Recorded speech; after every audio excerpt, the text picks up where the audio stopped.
Hello everyone and welcome to Red, White, and Blue Woodworking, and today I'm going to show you how to make these two trivets that you put hot food on, or pans, after using them, and they make really good Father's Day, Mother's Day, Christmas, birthdays, really a gift for anybody that cooks, anything.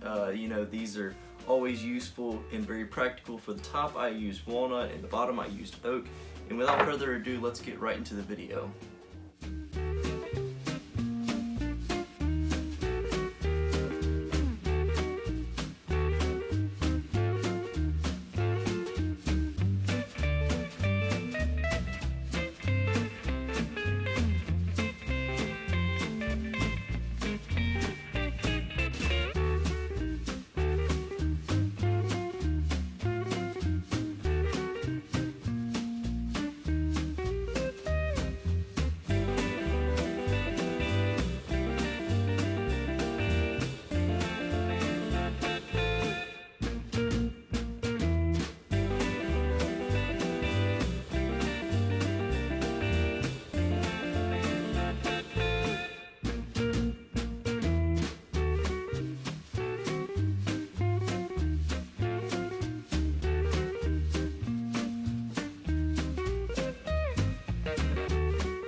Thank you all for watching, and I hope you enjoyed the video. If you did enjoy the video, please consider subscribing.